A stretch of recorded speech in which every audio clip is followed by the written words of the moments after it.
The night was quiet, eerily quiet. In the early hours of October 27, 1961, a chill swept through the streets of Lexington, Kentucky. The lamps that lined the entrance of Transylvania University flickered faintly against the darkness, their light spilling over the cobblestone path that wound through the heart of campus. The autumn leaves rustled gently in the wind, whispering across the hood of a small, brown 1959 Volvo parked near Old Morrison Hall.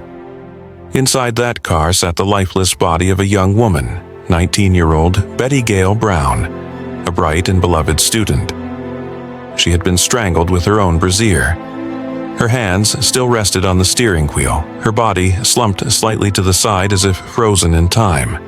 There was no sign of a struggle, no sign of robbery, and no one nearby seemed to have heard a thing.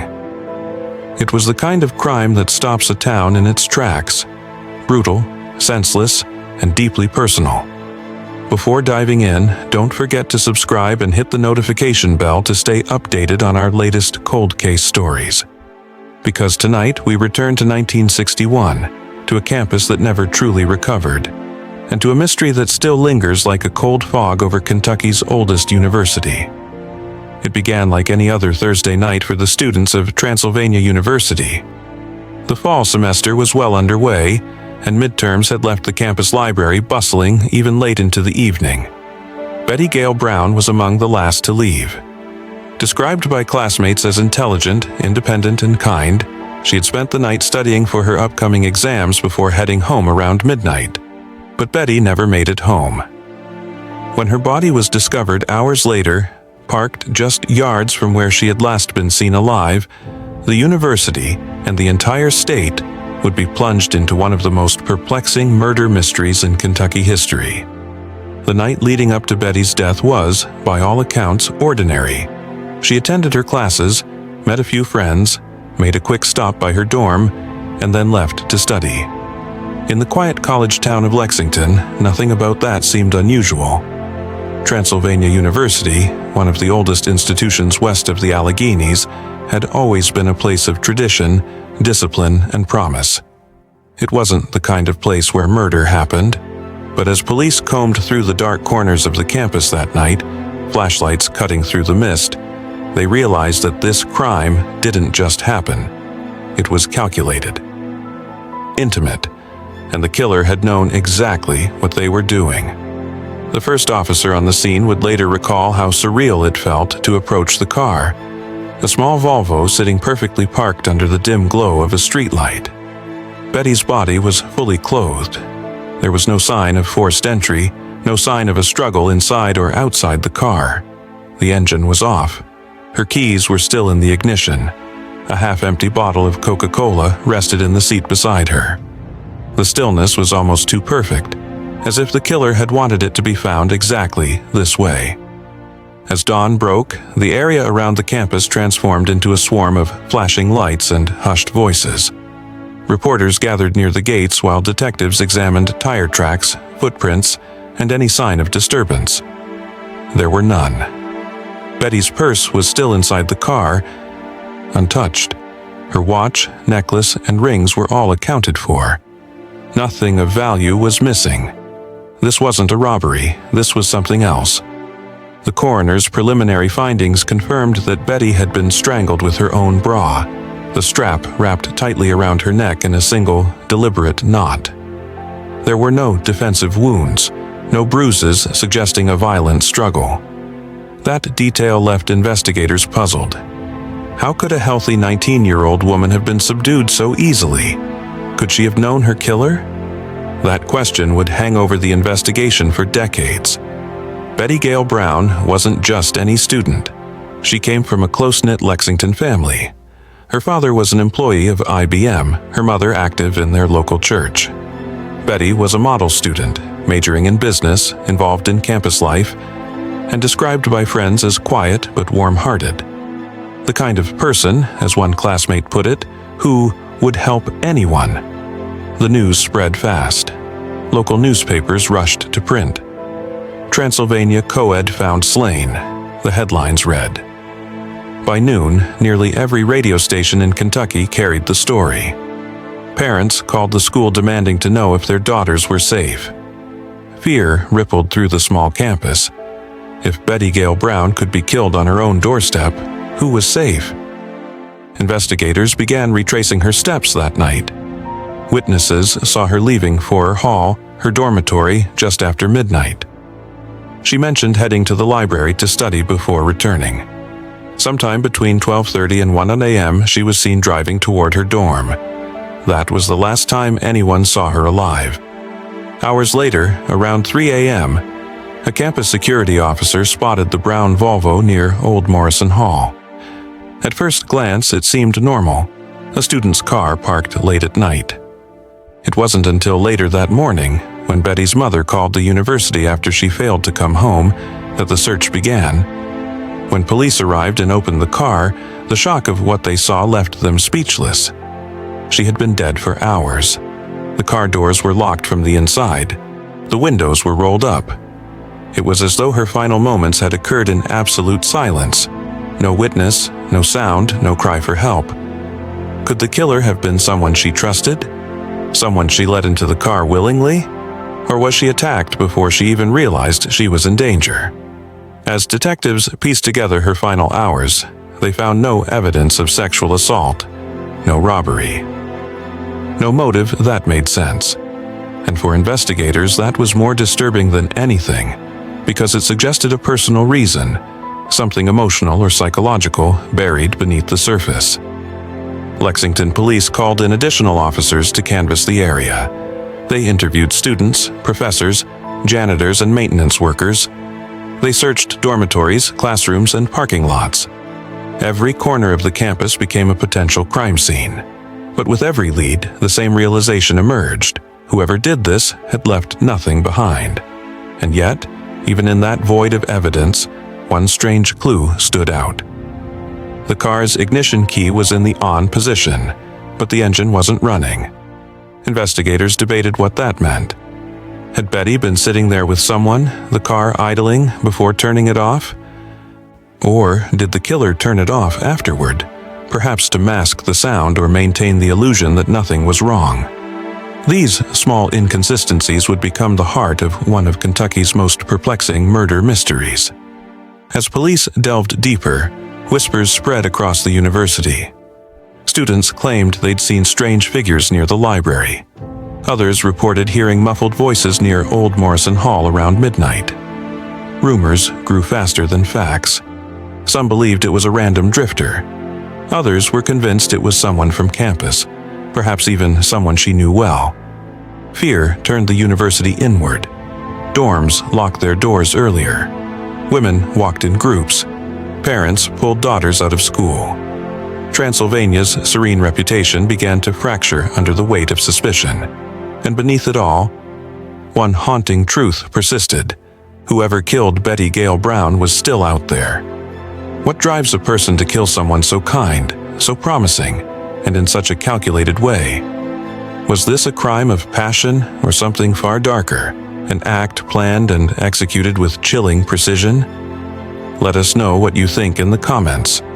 Was this the work of someone close to her, or a stranger passing through Lexington that night? As days turned into weeks, the investigation deepened but produced little progress. The absence of physical evidence frustrated detectives. Fingerprints were smudged or unusable. The car offered no foreign fibers, no blood, no sign of forced entry. Even the supposed eyewitness accounts contradicted each other. Still, the police held out hope. Someone, somewhere, must have seen something. Months later, when public attention began to fade, detectives quietly admitted that the case had gone cold. No suspect, no arrest, no closure. For the Brown family, life had stopped on that October night. For the city, it was a wound that never healed. And yet, the case wouldn't stay silent forever, because years later, nearly a decade after Betty's murder, a man would walk into a police station in another town and claim he was the one who killed her. His confession would reopen the wounds of 1961 and ignite one of the strangest legal battles Kentucky had ever seen. But before we get there, we need to understand the woman at the center of it all, who she was, what she dreamed of, and what the world lost the night she was taken. Because to uncover the truth about Betty Gail Brown's death, we must first understand her life. And as we turn back the pages of the archive, the portrait that emerges isn't just of a victim, but of a young woman whose story still echoes across time. Before we continue, what do you think was behind the silence of that October night? Was it fear, familiarity, or something meticulously planned? To understand the mystery, we first have to understand the girl behind it. Betty Gail Brown was born in Lexington, Kentucky in 1941. The daughter of Hargis and Quincy Brown, she grew up in a modest home on Lackawanna Road, just a few miles from Transylvania University. Her parents were hardworking and deeply proud of her. They had built their lives around faith, family, and education, and Betty, their only child, reflected those values perfectly. She was bright, self-disciplined, and full of promise. From a young age, Betty was known for her intellect and independence. Teachers described her as the kind of student who always wanted to do better. She wasn't loud or rebellious. Instead, she carried herself with quiet confidence, the kind that made her instantly likable to both teachers and classmates. At home, she loved reading and helping her mother with church activities. Friends remembered her warm smile, her love of music, and her tendency to see the best in people. She didn't drink, didn't smoke, and wasn't known to party, traits that made her stand out, even in a conservative college environment. In 1961, Transylvania University was a small liberal arts school with deep roots in Kentucky's history. The campus, with its Gothic architecture and sprawling lawns, had long been a symbol of a Southern academic excellence. But it was also a quiet, tight-knit community where everyone knew everyone else. That year, Betty was majoring in business administration. She was active in her church, the Disciples of Christ, and had recently joined a few student organizations. Her classmates saw her as focused and ambitious, someone who wanted to build a meaningful life. And perhaps most tellingly, she was cautious. Betty had a reputation for being careful about her surroundings. Friends said she never walked alone at night, and she always made sure to check in with her parents if she was going to be late. That's why, when she failed to come home on the night of October 26th, her mother, Quincy, immediately sensed something was wrong. In 1961, Kentucky wasn't the place people associated with unsolved campus murders. Lexington was still a town where most people left their doors unlocked and waved at their neighbors from the porch. The air carried the smell of tobacco barns and autumn leaves. The rhythm of life was slow, almost gentle. But beneath that calm surface, change was coming. The early 1960s marked a cultural shift, civil rights protests, evolving social norms, and a generation of young people stepping into a more uncertain world. College campuses, even small ones like Transylvania, reflected that change. Still, no one could have imagined something as horrific as what happened to Betty. Those who knew her best struggled to make sense of it. Her professors described her as polite and studious. Friends said she didn't date much, not out of shyness, but because she preferred to focus on her studies. She was the kind of girl everyone liked, one classmate recalled years later, but no one ever really knew deeply. Was that distance simply her quiet nature, or was there something more private, more guarded, that no one ever saw? Detectives would later question whether Betty's caution meant she knew something, or someone, that made her wary. Police began reconstructing her final day in exhaustive detail. On October 26th, she attended morning classes as usual. That evening, she had dinner in her dorm and studied in her room for a while before heading to the library around midnight. Her dorm mates remembered her as calm, even cheerful, as she left. She carried her books, a light jacket, and a Coca-Cola bottle she'd picked up earlier in the night. That Coke bottle, the same one later found in her car, would become a silent witness in the case, one of the only tangible items tying her final moments together. By the next morning, the Brown household was in panic. Quincy Brown phoned the campus repeatedly, asking if anyone had seen her daughter. When she learned that Betty's car had been spotted near Old Morrison Hall, and that police were now swarming the scene, she feared the worst. When authorities confirmed her daughter's death, Quincy collapsed. The Brown family's life shattered in an instant. Hargis withdrew from public view. Quincy, a woman of faith and quiet strength, would spend the rest of her life searching for answers, writing letters to officials, pleading with investigators, and praying that one day the truth would emerge. It's impossible to imagine what that must have felt like, losing your only child to such a cruel, unexplained act with no closure to hold on to. The Lexington community rallied around the Browns. Churches held vigils. Students organized memorial services. For months, candles flickered in dorm windows, their light a fragile symbol of remembrance. But sympathy quickly gave way to fear. Parents began questioning how safe the university really was. The local press covered every development, or lack thereof, with growing frustration. The Lexington Herald published nearly daily updates in the weeks that followed, each one ending with the same haunting refrain. No suspect has been identified.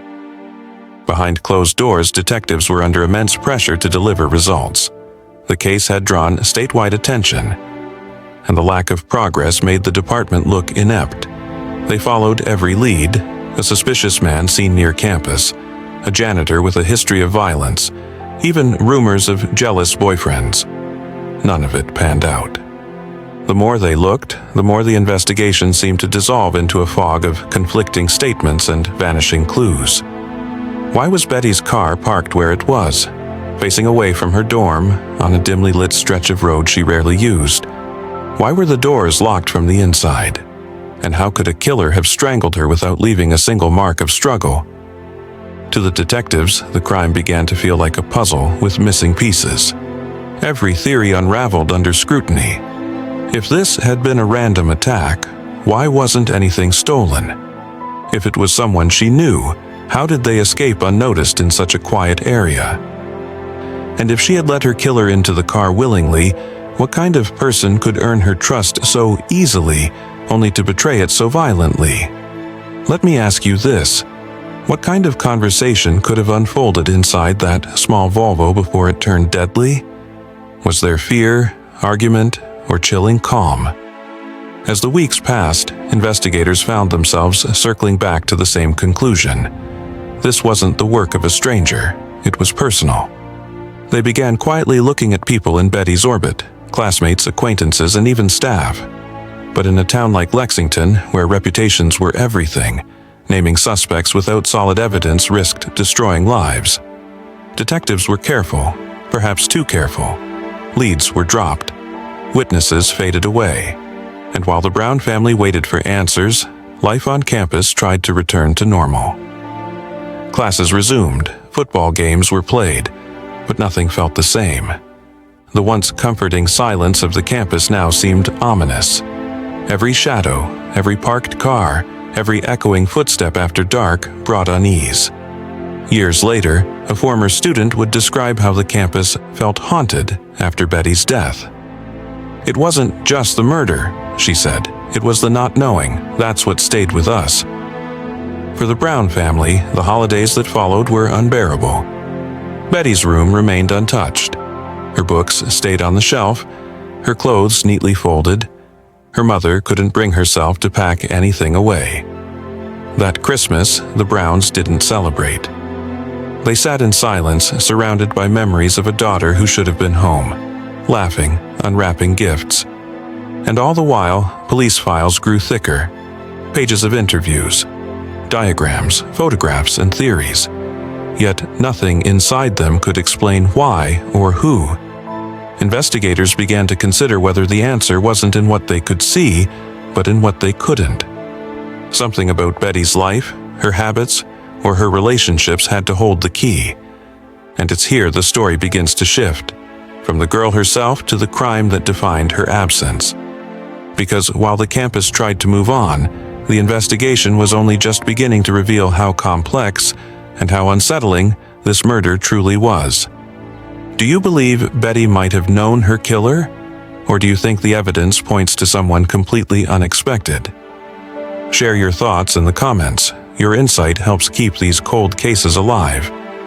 As police turned their focus from who Betty was to what happened inside that car, they uncovered details that would challenge every assumption they had made. And the more they examined the evidence, the more they realized that nothing about that night was as straightforward as it seemed. The scene at Old Morrison Hall held secrets, subtle clues buried beneath routine procedure, and once uncovered, they would change the direction of the entire case.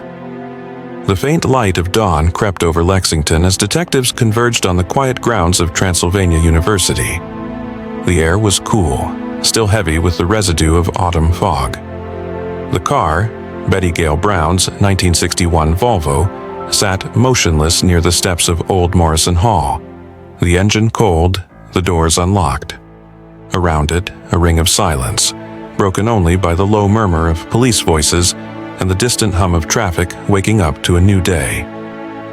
Inside the car was a scene that felt eerily deliberate, as if time itself had been paused in the middle of something unfinished. Betty's body rested in the driver's seat, her head tilted slightly toward the window, her hands lying in her lap. There was no sign of a struggle inside the vehicle. No shattered glass, no overturned books, no torn clothing. Only the single, horrifying detail, the bra used to strangle her looped tightly around her neck. Detective William Hargis, one of the first on scene, noted the odd calm of it all. The car wasn't hidden, not abandoned down a dark road or dumped in a field. It was parked in plain sight, on a university campus, directly beneath the glow of a street lamp. Whoever had done this wasn't trying to conceal the body. It was as though the killer had wanted her to be found. The scene was cordoned off. Students who gathered nearby whispered among themselves, their voices trembling with disbelief. Betty was known across campus, a bright, diligent young woman with no enemies. The idea that anyone would want to harm her felt impossible. As the investigators examined the car, small inconsistencies began to surface. The driver's seat was pushed farther back than usual, too far for Betty's short frame. The ignition key was in place, and her purse sat on the passenger seat untouched. Inside were her wallet, student ID, and a small amount of cash. Nothing had been stolen. No sign of robbery. And yet, something about the scene felt staged, as if the positioning of her body, the neatness of the interior, had been manipulated after death. The medical examiner's preliminary observations revealed faint abrasions around Betty's mouth and jawline, suggesting she'd been gripped or held before being strangled. But there were no defensive wounds on her hands, no scratches or bruises that would suggest a violent fight. She had likely been caught off guard, maybe even by someone she trusted. That possibility haunted detectives from the start. As daylight brightened, police photographers captured every inch of the car, marking the ground for footprints and tire impressions. They collected fibers from the upholstery, dusted for fingerprints, and gathered dirt samples from beneath the tires. But when the results came back, there was nothing conclusive. No usable prints other than Betty's, no foreign fibers or blood. It was as if the killer had vanished without leaving a trace. That morning, as the news spread, the atmosphere around Transylvania University changed.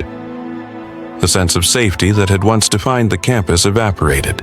Students traveled in pairs, dorm doors stayed locked, and whispers of suspicion began to circulate through the cafeteria and lecture halls. Some wondered if the killer might still be among them, perhaps another student or a staff member with access to the grounds that night. Investigators canvassed the area for witnesses. Several students reported seeing Betty leaving the library around midnight. One said she was carrying a stack of books and appeared tired but calm.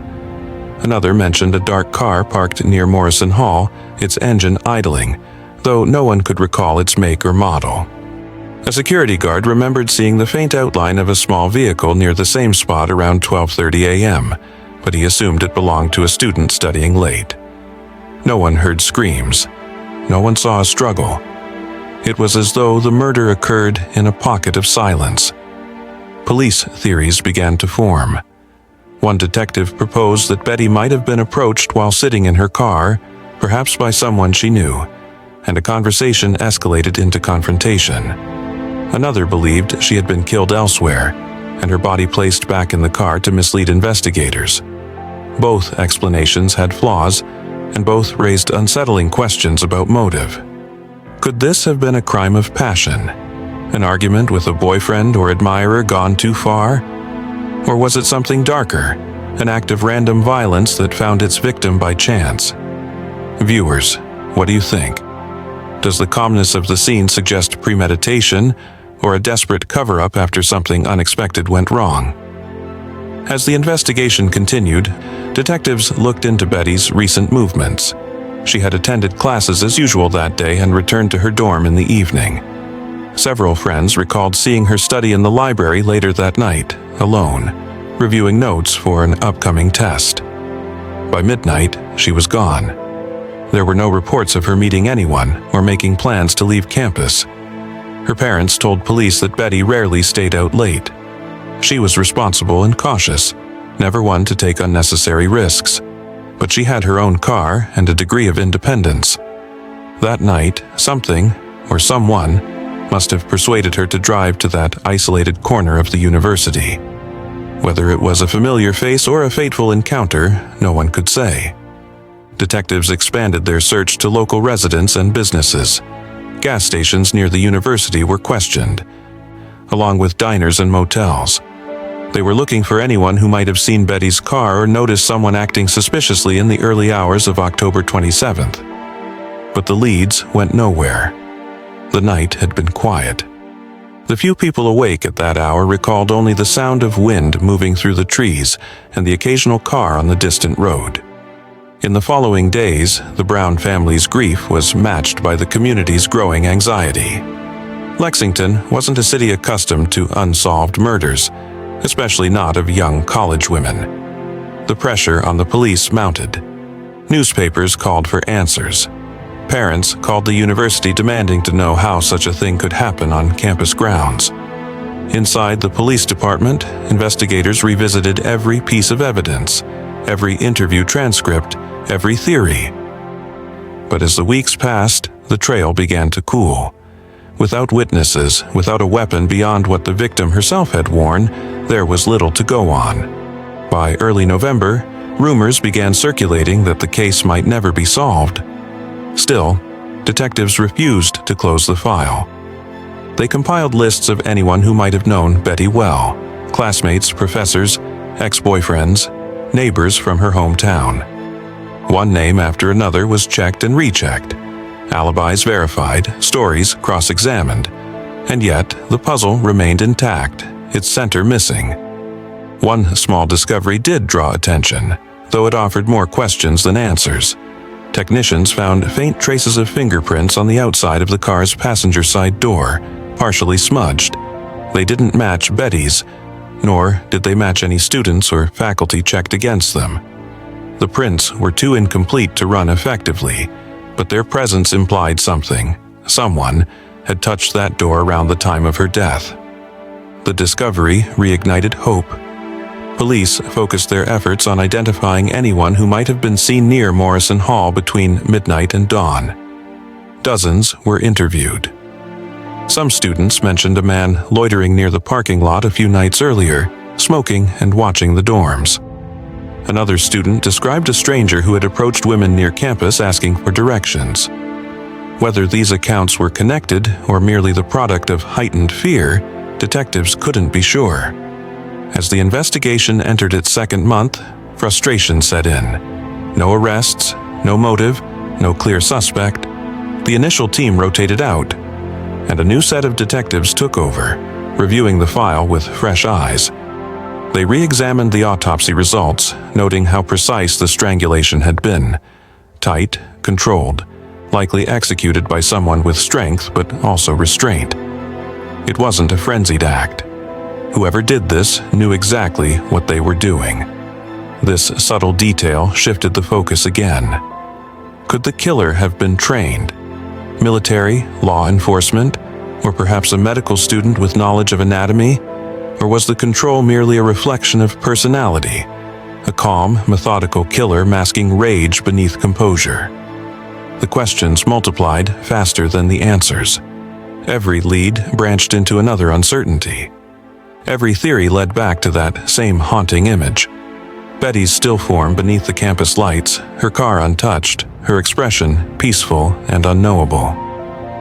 In the end, the car was towed to the police impound lot, and Betty's belongings were returned to her family.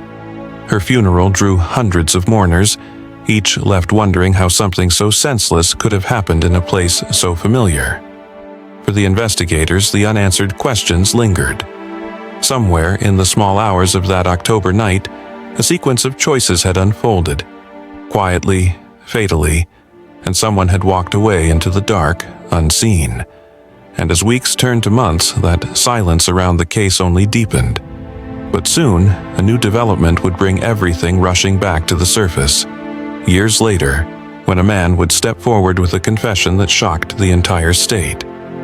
Years turned into decades. And the murder of Betty Gail Brown faded into local legend, the kind of story whispered among students at Transylvania University long after graduation. The image of her car parked near Old Morrison became almost ghostly in campus memory. Professors came and went, new students arrived each year, and the world beyond Lexington moved on. But for detectives who had worked the case, and for Betty's family, time had not dulled the ache of uncertainty. Then, in the mid-1960s, a surprising voice emerged from the silence. It came not from Lexington, not even from Kentucky, but from a man hundreds of miles away. In 1965, a transient drifter named Alex Arnold walked into a police station in Pulaski County, Kentucky, claiming he was responsible for the murder of a young woman at Transylvania University. The confession seemed out of nowhere. No one had asked him, no new evidence had surfaced, but Arnold was insistent. He said he had strangled a college student with her own brassiere in 1961, describing details eerily similar to Betty Gail Brown's case. Detectives listened carefully. Arnold was in his early 30s, with a history of alcoholism and minor run-ins with the law. His confession, delivered between bouts of rambling, contained moments of chilling specificity. He mentioned the make of the car, a 1961 Volvo. He recalled the position of the body, the general location near Old Morrison Hall, and even that the weapon used had been the victim's own clothing. The details were enough to raise eyebrows. Police contacted Lexington authorities, who immediately reopened the Brown file. After years of dead ends, and this was the first solid lead in a long time. But as investigators questioned Arnold further, inconsistencies began to emerge. He claimed he'd been drunk the night of the murder, wandering near the campus, and that he had killed Betty in a fit of rage after an argument. Yet he could not recall her name, and some of his descriptions of the campus layout were inaccurate. When pressed on where he'd gone after the crime, his answers wavered. Still, prosecutors saw potential. There was no statute of limitations on murder, and the case had weighed heavily on Kentucky law enforcement. They brought Arnold to Lexington, where he was formally charged with Betty Gail Brown's murder. The community reaction was immediate. Headlines across Kentucky proclaimed that the Transylvania University strangler had been found. After 4 years of uncertainty, there was finally someone to hold accountable. But not everyone was convinced. Some detectives privately doubted Arnold's story. He had a history of confessions to crimes he hadn't committed and a pattern of drinking-related blackouts. The more investigators dug, the more cracks appeared. Arnold had been living miles away at the time of Betty's death, and there was little to no physical evidence linking him to the crime. Still, he insisted on his guilt. In one interrogation, he broke down crying, saying he couldn't live with what he'd done. In another, he appeared confused, asking officers to remind him of details he had supposedly just confessed to. The case went to trial in 1965, drawing massive media attention. Crowds packed the courtroom as prosecutors laid out their narrative that Arnold, intoxicated and angry, had encountered Betty late at night near the university and killed her in a drunken rage. But the defense pointed out glaring problems. There was no witness, no fingerprint match, no DNA, nothing tangible connecting him to Betty Gail Brown. The entire case rested on his confession, and even that seemed unstable. Psychiatric evaluations painted a complicated picture. Arnold was found competent to stand trial, but experts noted his history of delusions, depression, and self-blame. He had confessed to other crimes in the past that were later proven false. When asked why he confessed to Betty's murder, he said, "Because it was the right thing to do." The trial lasted just over a week. Jurors listened intently, torn between sympathy and skepticism. The prosecution emphasized the confession's detail. How could a man with no connection to the case have known the position of the body or the method of strangulation? But the defense reminded them that those facts had been published in newspapers at the time. Anyone could have read them. When closing arguments ended, the jury deliberated for hours before returning with a deadlock. 11 believed there wasn't enough evidence to convict. One juror held out, convinced Arnold was telling the truth. The result was a mistrial, and prosecutors chose not to retry the case. Arnold was released, his name forever tied to a crime he may or may not have committed. He faded back into obscurity, and once again, the mystery of Betty Gail Brown's death slipped into silence. But that silence was different this time. It carried the echo of doubt, not only about Arnold's guilt, but about the very nature of the truth. Was he a murderer seeking redemption, or a man so haunted by his own failures that he'd adopted another's crime as his own? Years later, retired detectives would look back on the Arnold confession as one of the most frustrating chapters in Kentucky's criminal history. Some believed the police had been desperate for closure and too willing to accept a confession without corroborating evidence. Others thought Arnold's knowledge went beyond coincidence, that perhaps he had been there that night, and that time had simply eroded his memory. To this day, the case stands as a study in how elusive truth can be, even when it seems to have spoken aloud. And for viewers watching now, what do you think? Was Alex Arnold truly seeking to clear his conscience, or was he a confused man caught in a web of his own guilt? Could his confession have been a cry for help rather than a revelation of guilt? Even decades later, the uncertainty lingers like the fog that once hung over the Transylvania campus. The confession that was supposed to bring clarity only deepened the mystery. But this wasn't the end. Far from it. In the years that followed, new investigators would reopen the file again and again, searching for anything: a fingerprint, a forgotten statement, a name in an old notebook that might point toward the real killer. And what they uncovered would reignite old suspicions and raise haunting new questions about who truly ended Betty Gail Brown's life that cold October night. Years passed quietly in Lexington after the mistrial of Alex Arnold. The community, once electrified by the promise of justice, settled back into uneasy silence. Betty Gail Brown's case became something like a scar, faint but never fully healed. Her parents grew older, still writing letters to officials every few years, asking if there had been any progress. Each time, the answer was the same: no new leads. But inside the Bay County Sheriff's Office, by then renamed and reorganized, Betty's file never truly gathered dust. Her name lingered on the lips of detectives who had been too young to work the original case, but old enough to have grown up hearing the story whispered through their own childhood homes. The girl in the car, they called her. By the late 1970s, one of those detectives, Captain Richard Day, pulled the file again. He had a reputation for chasing the forgotten ones, cases that others deemed unsolvable. He believed there was still something to be found. Old evidence had a way of revealing new secrets under modern eyes, he said. The day began by revisiting the original crime scene photos. The black and white images showed Betty's Volvo under the flickering campus lamp, the dark shadow of Old Morrison rising behind it. He traced every visible detail, from the car's position on the pavement to the angle of Betty's head. Even after 2 decades, something about the scene felt too deliberate, too composed. He requested the physical evidence be re-examined. It took weeks to locate. Some items had been misplaced, others sealed in boxes labeled 1961 Brown.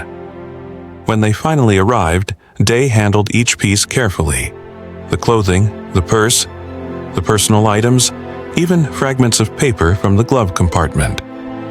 Many had deteriorated with time. Still, the goal was to find anything that earlier investigators had missed. In 1979, forensic science was advancing rapidly.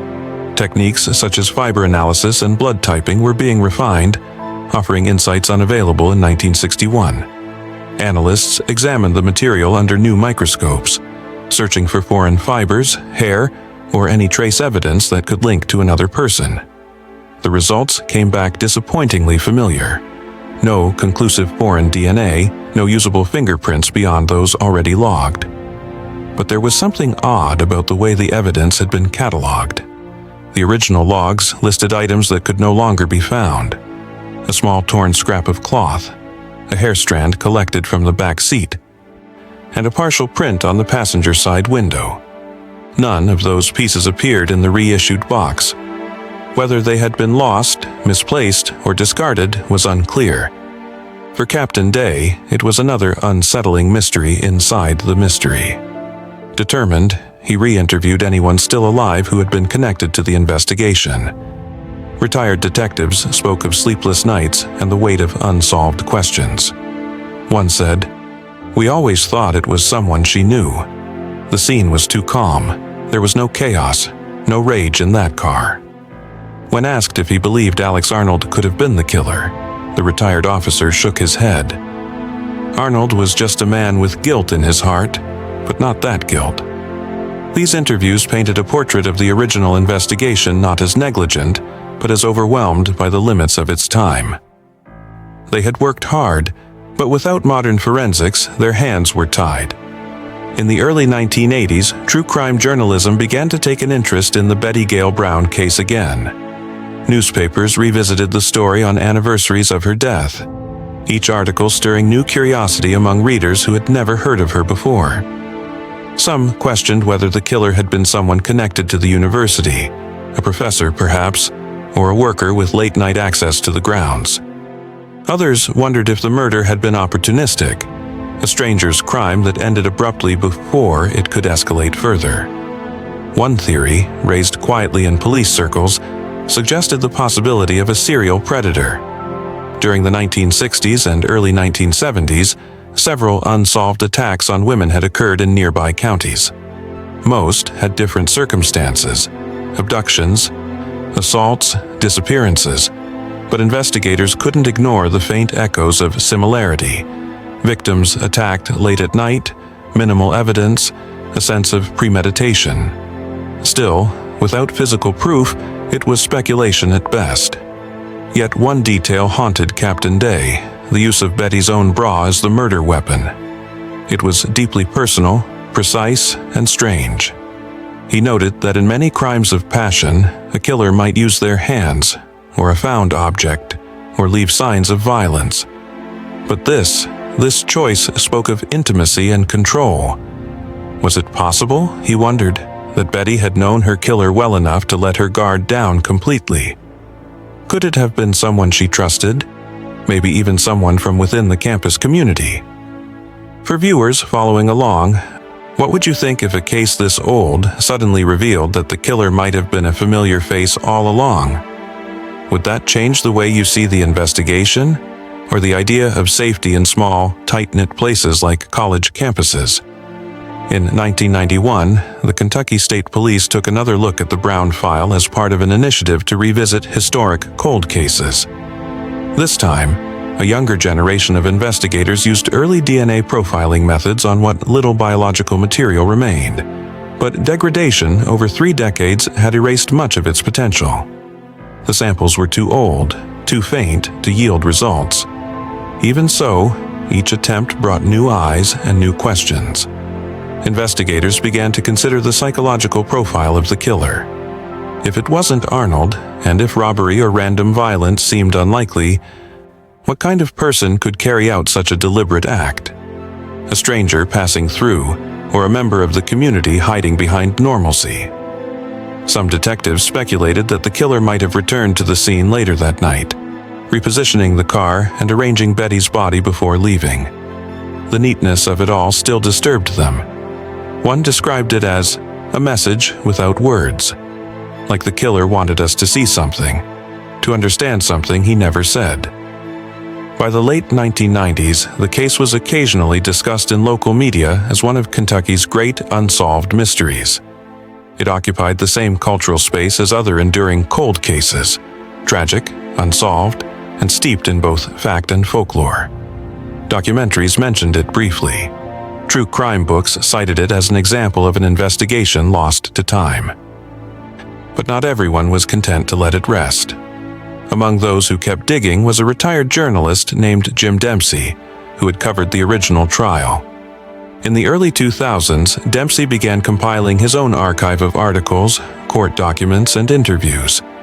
His goal wasn't just to retell the story, but to look for inconsistencies. He was the kind of researcher who believed that the truth doesn't disappear, it just gets buried under repetition. Dempsey's work uncovered something interesting, a discrepancy in the police timeline. According to one document, Betty was last seen leaving the library shortly before midnight. Another suggested she might have spoken to someone near the dorms as late as 12:30 a.m. The gap wasn't large, but it raised questions about who that person might have been and whether they had ever been properly identified. He also found an early witness statement, long forgotten, from a student who had claimed to hear a car door slam and an engine running near Old Morrison around 12:45 a.m. That testimony had never been verified, and the student's name disappeared from later reports. Why had these details been overlooked? Clerical error? A lack of follow-up? Or something more deliberate? An effort to keep attention away from a potential suspect? These were the questions Dempsey brought back to public attention in an article titled "The Girl in the Volvo: What We Still Don't Know." The piece reignited local discussion and caught the attention of the Cold Case Unit once again. Within weeks, detectives re-examined the Brown file for the first time in over a decade. But despite renewed attention, no new suspects emerged. The case remained officially unsolved. Betty's family, now mostly gone, never saw closure. What endured instead was her name, a symbol of a mystery that refused to fade. And perhaps that is what keeps stories like hers alive. Not only the hope for justice, but the unanswered questions that compel new generations to keep asking. What if the truth is still out there, hidden in the margins of an old report, waiting for the right person to notice? As the years rolled into the 21st century, technology advanced again. DNA analysis improved, allowing previously impossible tests on even the smallest samples. And with it came a glimmer of possibility that maybe, just maybe, this case could still be solved. The hope of science meeting memory, of truth finally catching up with time, would set the stage for one last push to uncover the identity of Betty Gail Brown's killer. Years slipped quietly into decades, yet the memory of that night outside Old Morrison Hall never faded from the collective consciousness of Lexington. For many, the case of Betty Gail Brown was more than just an unsolved murder. It was a shadow that lingered over Transylvania University, a story whispered through generations of students who walked the same paths she once did. By the 1970s and 1980s, those who remembered the case firsthand were growing older, but they still recalled the fear that once gripped the city. New students arrived each semester, unaware of the tragedy embedded in the campus's history. Until someone, often a professor or an alumnus, would bring it up again, reigniting the mystery. Over time, Betty's name became a kind of legend, the bright, kind student who left a campus event and never made it home. Her story became woven into the fabric of the university, retold with the uneasy chill of something unresolved. Police had long since boxed up the evidence. The files, thick with reports and faded photographs, were shelved deep in the archives of the Lexington Police Department. But detectives, especially those new to the force, couldn't help but pull the file down from time to time. There was something uniquely haunting about it. A murder with no clear motive, no verified suspect, and no closure. It gnawed at those who came across it. As technology advanced, so did hope. In the early 2000s, Kentucky law enforcement began re-examining older unsolved murders, spurred by the promise of DNA testing and improved forensic techniques. The idea that new technology could finally unlock secrets from 1961 was compelling. Could there be evidence, perhaps a scrap of fabric, a trace sample, that still held Betty's killer's DNA? The question fueled renewed interest. Detectives revisited the evidence, carefully inspecting each item. The car, long since returned to the family, had been cleaned and sold decades earlier, so no samples could be taken from it.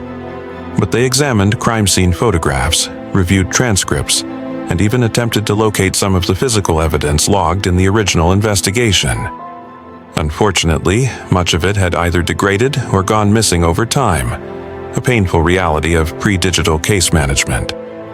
Still, the case found new life in the media.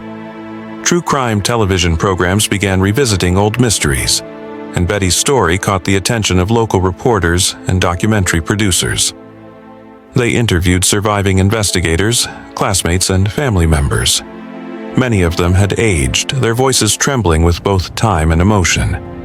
Yet their memories remained vivid. "I still remember that morning," one former student said during a 2003 interview. "You could feel it in the air, like the campus itself had gone silent. None of us ever felt safe after that." For the community, Betty's story wasn't just about the horror of her death. It was about the innocence lost afterward. Lexington, in the early 1960s, had been a quiet, neighborly place where people left doors unlocked and students walked freely after dark. That all changed after Betty's murder. Parents became more cautious, and young women carried an unease that lasted for years. What's striking is that despite decades of distance, Betty's name continued to surface in local news every few years. Each time, someone would ask, could modern forensics finally solve this? And each time, the answer seemed just out of reach. Detectives who studied the case in later years noticed something curious about the confession given by Alex Arnold. While his story didn't align perfectly with the facts, it had small details, minor, almost inconsequential ones, that made them pause.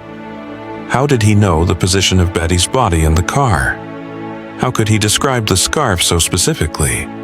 Some believed it was information leaked through the media at the time.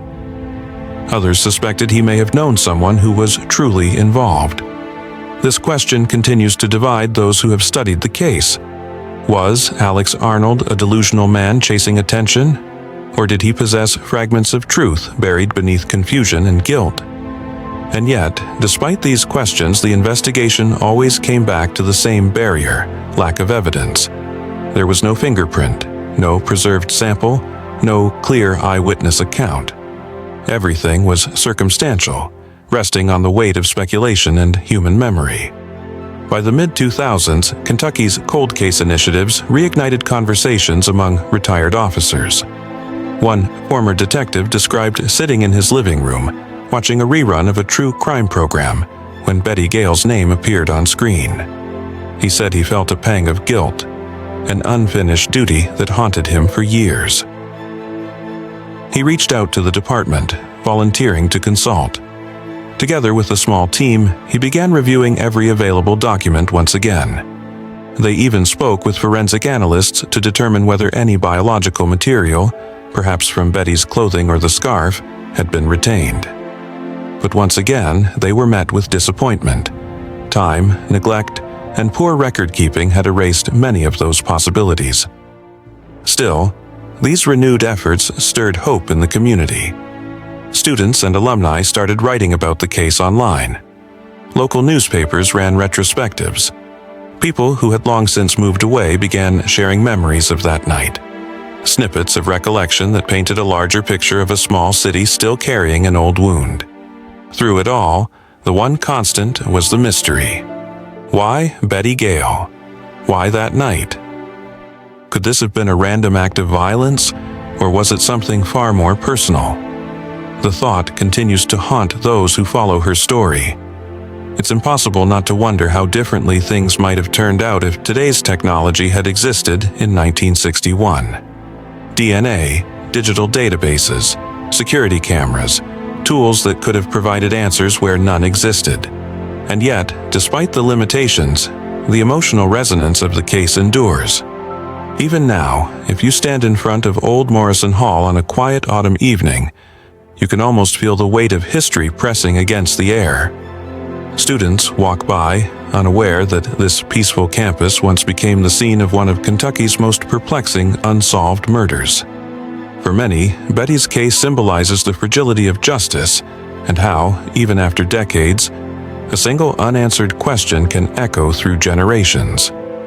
Do you think time has erased the truth, or simply hidden it, waiting for the right person to uncover it? And if you had access to every piece of evidence, every interview, every lead, what do you think you'd find at the heart of this mystery? Human cruelty or human error? As the years rolled on, new faces at the Lexington Police Department inherited the cold case files. With them came a renewed sense of duty, a quiet promise whispered between investigators who refused to let Betty's story fade completely. And that persistence, as small as it seemed, would soon lead to one final effort to find the truth.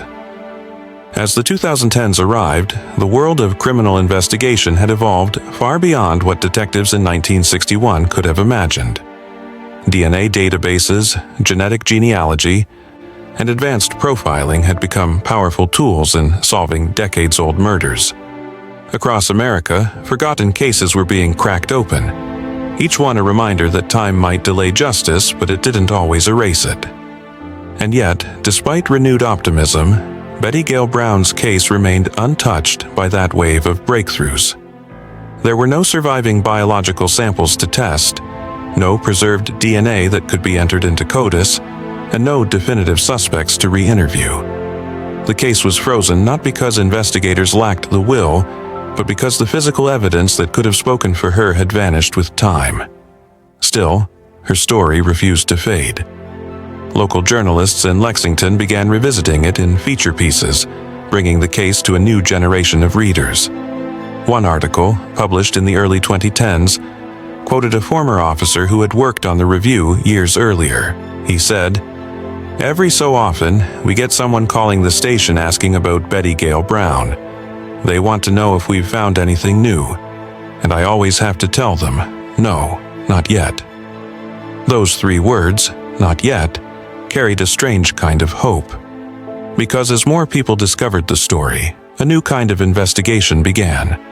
Not by detectives, but by citizens, historians, and digital communities fascinated by cold cases. Online forums dedicated to unsolved crimes began discussing the details, debating theories, and revisiting witness statements that had long since been buried in old newspaper scans. The most frequently discussed theory was that Betty may have been killed by someone she knew, perhaps a fellow student or a local acquaintance. Others argued that it could have been a transient or someone who happened upon her as she sat in her car that night. Some even believed Alex Arnold's confession, despite its inconsistencies, contained pieces of the truth. Maybe he didn't kill her himself, but could he have been covering for someone? Or had he witnessed something and misinterpreted it through years of mental illness and guilt? Every possibility, no matter how improbable, carried the same weight because, after 60 years, there was no definitive way to disprove or confirm any of them. For the faculty and alumni of Transylvania University, the story of Betty Gail Brown became a sobering symbol. Her death reminded them of how fragile safety can be, even in the most familiar places. Each time new students were told her story, it was presented not as a ghost tale, but as a real event. A reminder that justice delayed can sometimes become justice denied. On the university's quiet campus, the area around Old Morrison Hall has changed very little. The limestone building still stands tall, its Greek Revival columns catching the morning light. To most students, it's a historic landmark, a backdrop for photos and graduation ceremonies. But to those who know the story, it carries a heaviness that never quite lifts. Former students who return for reunions sometimes leave flowers near the steps, small tokens of remembrance. Others simply stop for a moment, looking out toward where Betty's car was found, lost in thought. It's a strange thing, how time reshapes tragedy. For some, Betty's murder has become an enduring mystery, something to be solved. For others, it's become a reminder of a young woman's unrealized potential, of the life that might have been. And for those who've studied her story closely, the unanswered questions still sting. Why was she in her car at that hour? Did she meet someone there voluntarily? And if so, what changed in those last moments? It's tempting to search for meaning in every clue, every omission, every word left behind. But sometimes, as investigators often remind us, the truth in old cases isn't hidden in what we find. It's buried in what was never recorded at all. Imagine being one of those detectives today, holding a file so old that its pages crumble at the edges.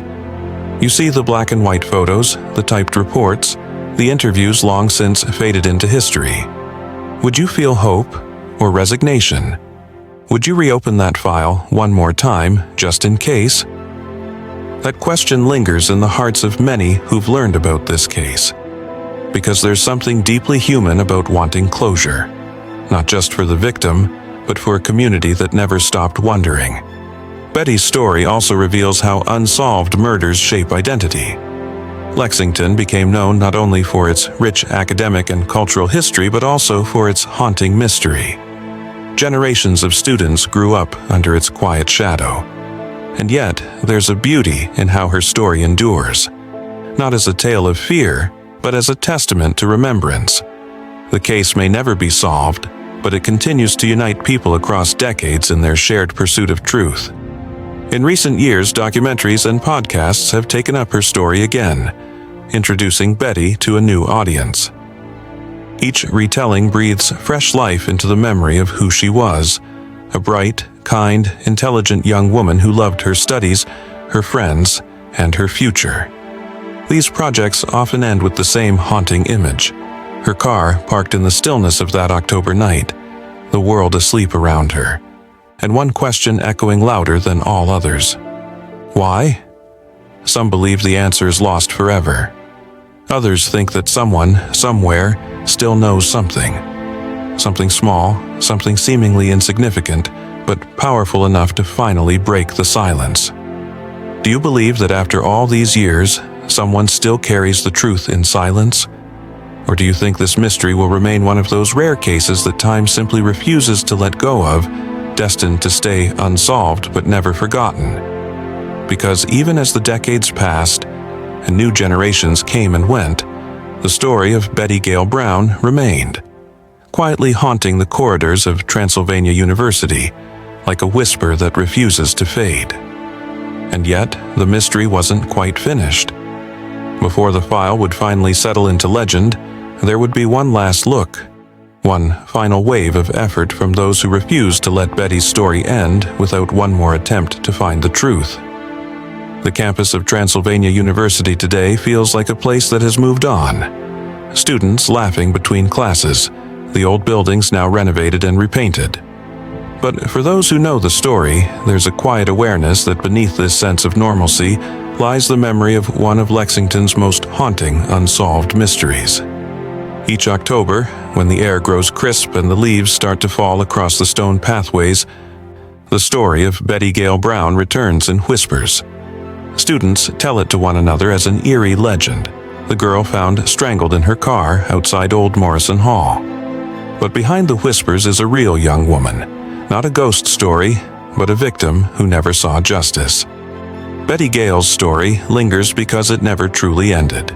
Her name appears in archives, her face in black and white photos, and her case file in the hands of historians, detectives, and journalists who have all tried to make sense of what happened on that cold October night in 1961. For some, her case represents the limits of justice in an era before DNA, before advanced forensics, when a killer could slip away simply because science wasn't ready yet. For others, it's a reflection of how memory and truth can become entangled over time. As witnesses age, evidence fades, and the narrative shifts with each retelling. In recent years, renewed interest has brought the case back into discussion. True crime researchers and podcasters have revisited the evidence, or what remains of it. They've combed through old police reports, retraced the streets around Transylvania University, and examined the statements of witnesses long gone. Some have pointed out the possibility that Betty's killer may have been someone she knew, a classmate, an acquaintance, perhaps even someone within the small circle of people who knew her routines. Others question whether her death could have been the work of a stranger passing through Lexington that night.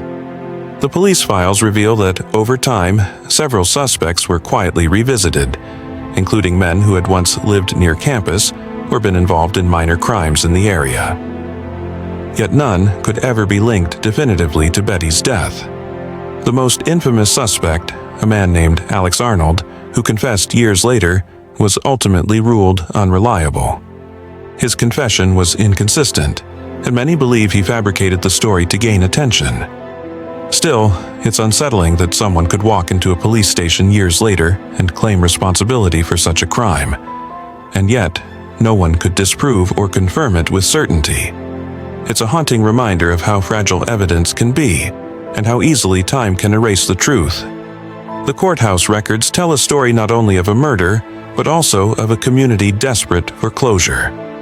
In the early 1960s, Lexington wasn't the bustling college town it is today. It was smaller, quieter, a place where everyone seemed to know everyone else. The idea that a young, promising woman could be murdered on a campus known for its academic excellence shook the city to its core. Parents grew fearful. Students whispered about danger in familiar places. And Transylvania University, proud of its long history, suddenly became the setting of a mystery that would define it for decades. If you walk across the campus at night, some say you can almost feel it, not a ghost, but a weight. The kind of silence that comes from something unresolved, a story that's been told too many times but never finished. In interviews years later, classmates described Betty as soft-spoken but sharp, a young woman who was focused, compassionate, and deeply thoughtful. She had a small circle of friends, loved literature, and often spent evenings reading or studying alone. Her life was calm, grounded, and full of promise. It's this quiet ordinariness that makes her death so unsettling. There was nothing to suggest she was living on the edge of danger, no secret life, no double story. Just a young woman doing everything right, and still something unimaginable found her that night. The car, a simple brown Volkswagen Beetle, became the symbol of the mystery.